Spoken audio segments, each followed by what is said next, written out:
আপনার আর ভাবির আমি দাওয়াত দিতে চাই। হাঁটতে পারো না, বন্দুক কান্দে নিবার চাও। আপনি হলে আমার মার জন্য একটু দয়া করেন।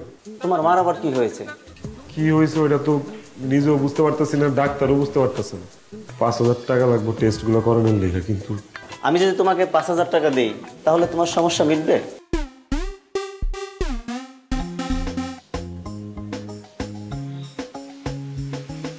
তুমি আবার কি? খানা জহির ভাই ঠিক আছে, এবার লেগে আইনি তো জহির ভাই, এই সামনের বৃহস্পতিবার আমার মায়ের জন্মদিন, তাইলে আপনার আর ভাবির আমি দাওয়াত দিতে চাই। তোমরা পারো? হাঁটতে পারো না, বন্দুক কান্দে নিবার চাও। বুঝলাম না জহির ভাই। মানে কয়দিন আগে তোমার মাইয়া অসুস্থ, অফিস থেকে টাকা ধার নিলা, আর এখন এর ওরে দাওয়াত পিড়া খাওয়াইবা, এতে টাকা খরচ হইব না? জহির ভাই আমি তো সবাই দাওয়াত দিব না, আমি খালি আপনার আর ভাবিরে দাওয়াত দিতে চাই।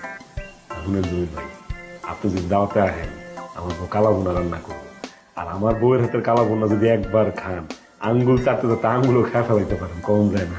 আমি খুব খুশি হব জহির ভাই। এতে টাকা খরচ হইব না? খরচ তো কম বেশি হইবই, কিন্তু এই খরচার টাকা এখন পাঠাইবো আমার শ্যালো মিডল ইস্টে থাকে, মেলা টাকা পয়সার মালিক। ঠিক আছে, তাইলে আমু তোমার মাইয়ার জন্মদিন কবে আমারে জানাইও, আর আগের দিন মনে করাই দিও, অনেকদিন দাওয়াত খাই না। জি স্যার, আমি খুব খুশি হব স্যার আসলে।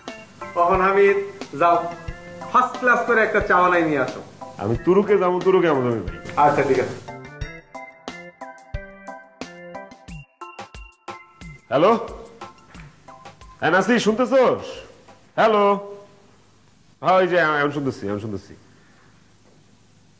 কোন জমিটা?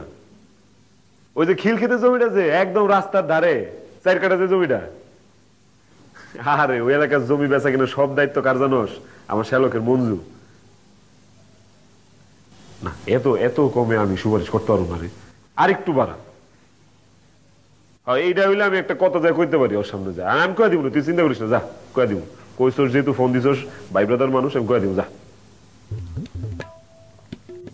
ছোট ভাই চা খাবেন? না, চা খাবো না, তোমার সাথে একটু কথা।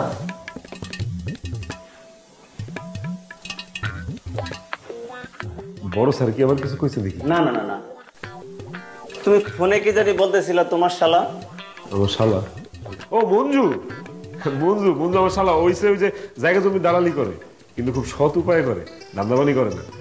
আর আমার কথা খুব মানে, আমার কোনো কথা মাটিতে ফেলে না, যা কই হেডেই শুনে। ও আচ্ছা, তাহলে তোমার শালাকে বলে আমার জন্য একটু ব্যবস্থা করে দিতে বলো না। কি ব্যবস্থা করে দিব? আরে জমির বিষয়। আপনি জমি কিনবেন? না কিনে করবোটা কি বলো তো হামিদ মিয়া? ঢাকা শহরে বাড়ি ভাড়ার দিন দিন যে হাল হচ্ছে।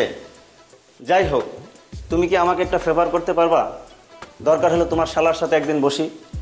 সি সি সি বড় ভাই, এটা আবার কি করি? মানে আমি আপনার সামনে থাকতে, আপনার এই ছোট ভাই থাকতে আপনার আমার শালার লগে যায় বসতে হবে কেন? না মানে যদি দরকার হয়। আপনি আমারে কইছেন না, এটা তো আমার মাথায় আছে, একবার কইছেন মাথায় সেট হয়ে গেছে। আমি আমার শালারে বইলে আপনার জন্য একটা পারফেক্ট একটা জমি আমি রেডি করতে গেবো, ধরেন রাস্তার ধারে খুব ভালো একটা জমি পাবেন আপনি, এটা আপনার আমার উপর বিশ্বাস রাখেন। আমি বলে দিব আমার শালারে। আপনি হলে আমার মার জন্য একটু দয়া করেন। কেন? তোমার মার আবার কি হয়েছে? কি হয়েছে ওইটা তো নিজেও বুঝতে পারতেছি না, ডাক্তারও বুঝতে পারতেছে না।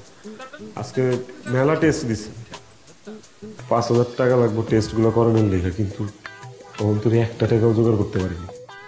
ও আচ্ছা, আচ্ছা শোনো, আমি যদি তোমাকে 5,000 টাকা দিই তাহলে তোমার সমস্যা মিটবে? সি সি জি বড় ভাই, আপনি এটা আবার কি কইলেন?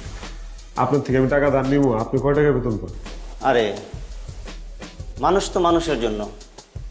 আর তাছাড়া তুমি যদি তোমার শালাকে বলে আমার ওই জমির বিষয়টা একটু ফাইনাল করে দিতে পারো তাহলে আমিও তো একটু উপকৃত হব। আর একবার কইছিল বড় ভাই, বিশ্বাস করেন না কেন? আমি জিম্মাদারি নিলাম, আমি আমার শালারে বইলা দিব আপনার জন্য স্পেশালি একটা জমি বাইর করে রাখে যান, এটা আমার দায়িত্ব। আর কি জানি দিবার চাইছিলেন? হ্যাঁ কি জানি এটা দিবার চাইছিলেন না? ধরো এখানে 5,000 টাকা।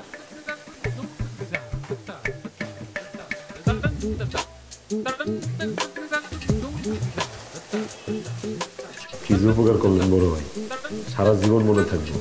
চামড়া বেচে ওই ঋণ শোধ করতে পারবো না। 5,000 টাকা নিছি না, 5 লাখ টাকা দিব একদিন আপনারা দেখি। আমার আম্মার জন্য দোয়া করেন। কি বলো, তোমার আম্মা তো আমারও আম্মা। দেখো তোমার শালার সাথে, আরে, গেল গা